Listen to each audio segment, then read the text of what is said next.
Me corrija se eu estiver errado, são 22 homicídios, em média, no Brasil, para cada 100 mil habitantes, né? Em São Paulo, nós temos menos de 8. Sim, né? sim. Na Argentina, caiu para 4. Né? Sim. Caiu para 4. Sim.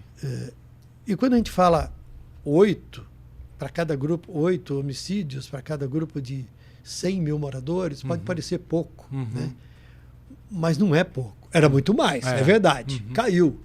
Mas os números não significam que nós estamos vivendo numa situação de tranquilidade para as pessoas. Né? Mas você sabe que isso é uma coisa que eu acho curiosa, porque quando eu comecei, São Paulo tinha mais de 50 homicídios por 100 mil habitantes. Quando eu comecei a entrevistar esses matadores, é na época que você acompanhou também. Sim, sim. Na época das chacinas, você lembra? Lembro. Quando era 89ª chacina. A gente contava as chacinas e o número de mortos em chacinas. E aí assim, era quase um registro de rodapé. Às vezes morriam 5 pessoas, né? Era um registro e tal. Tinham 100 chacinas por ano em São Paulo. O Jardim Ângela, eu lembro de olhar de cima de uma laje no fim de semana, assim, 8 sirenes ligadas à noite, porque assim, velando os corpos. Fim de semana, os coveiros até faziam covas por antecipação no cemitério São Luís, porque não davam conta das mortes que eram, assim, inevitáveis no fim de semana, né? E assim, eu achava que isso não ia mudar. Quando eu comecei a pesquisar e entrevistar esses matadores, eu achava que não ia mudar. E foram 25 anos de queda. Passando de 60 para 100 mil habitantes para menos de 8.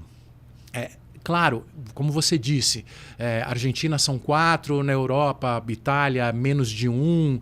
Em países civilizados, né, uma situação bem menos violenta. Mas, assim, para o que já foi, é um ganho muito significativo em 20 anos.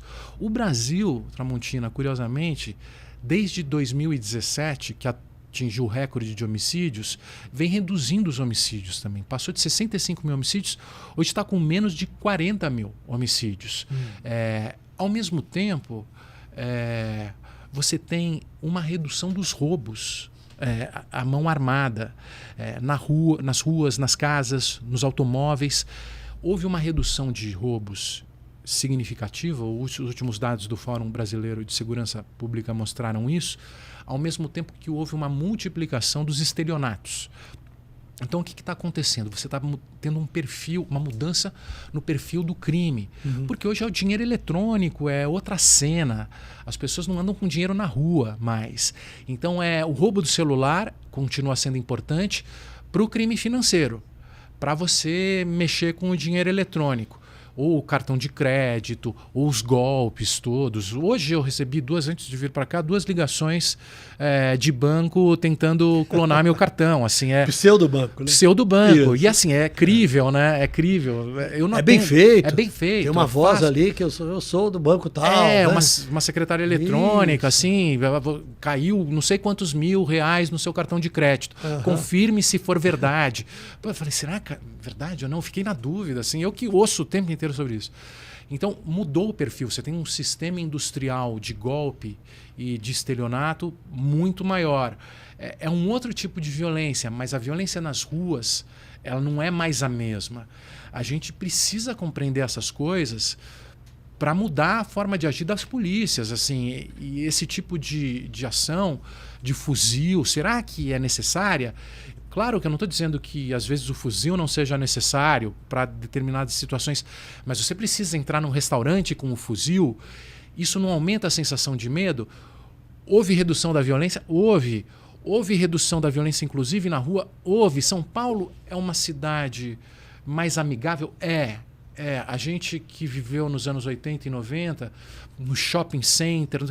Hoje as pessoas estão na rua também, a Paulista, a parada cultural, as próprias ciclovias. É uma cidade mais amigável do que já foi. As pessoas aprenderam a conviver. O Capão Redondo, eu lembro, nos anos 90, era um bairro, ou as periferias, eu sou do centro, sou playboy do centro de São Paulo, eu tinha medo de ir. Parecia um outro mundo. Hoje os caras são assim, são antena cultural da cidade. Você não tem mais... O Capão é o reduto do Racionais, do Criolo, do MC da Zona Norte. É uma galera que é vanguarda. Não tem, assim, as classes meio que transcenderam. É uma cidade que aprendeu a viver com diferenças. É uma cidade que também melhorou. E a gente continua na guerra, no medo, na violência, no fuzil, porque esses caras precisam disso. Esses caras, e a gente não para respirar. Fala, calma, não é assim, né? Então eles gostam de, quer dizer, não estou dizendo que eles são sádicos. Eu acho que é bom para eles porque eles se sentem importantes. Eles se sentem importantes como guerreiros, como heróis da sociedade que está disposto a matar ou morrer para te defender. Claro, a polícia é um emprego muito respeitável e de fato, tem um desprendimento. E muito difícil. Muito difícil. Ganha um salário muito pequeno. Exato. O cara sai de manhã de casa. Exatamente. E a mulher não sabe se ele vai voltar. Não. E ao mesmo tempo, muitas vezes acaba sendo natural ele se enxergar como um herói ou querer ser esse herói. E por isso que as instituições precisam ter capacidade de controlar esse narcisismo. E não é à toa, Tramontina, que é um emprego tão difícil que muitos, e a boa parte dos que entram na polícia são idealistas, estão dispostos a colocar a sua vida em risco para defender a sociedade. Mas quando entram lá dentro, começam a perceber que é muito mais cruel e que eles produzem muita injustiça e que muitos têm seus feudos e que ele precisa fazer olho de vidro, vai trabalhar no administrativo, que se ele for entregar as coisas, ele também vai ser punido, porque você tem uma cultura da corporação. E o que acontece é que você tem mais morte por suicídio dentro da polícia do que nos próprios confrontos. Então acaba sendo muito cruel esse tipo de situação, né? Para quem fala, pô, não vou fazer essas injustiças. Tem essa cultura, o cara quer ser o herói. Pô, não é um herói, não é isso que é ser policial tal. Mas daí ele tem que ficar quieto. E aí começa a entrar também em depressão. E começa a viver seus dilemas. Porque, né? E aí, muitas vezes ele mora num bairro distante, onde ele não pode chegar vestido com a farda que ele orgulhosamente veste durante o dia. Exatamente. Isso cria na cabeça do cara uma situação de... Né? Sim, sim. Para que tudo isso? Exatamente. O que eu estou fazendo? E vai ser a minha vida inteira, porque eu não posso sair. 30 anos, eu vou me aposentar assim, com uma carreira respeitável, mas é cruel, é uma situação cruel, mas é muito difícil você desconstruir certas mentalidades, né? Olá, eu sou o Carlos Tramontina. Gostaram do corte? Então se inscrevam no canal, curtam, compartilhem, falem com os amigos. E se quiserem ver o episódio inteiro, é só ir lá no Flow News. Vocês vão encontrar tudo o que estão buscando. Um abraço.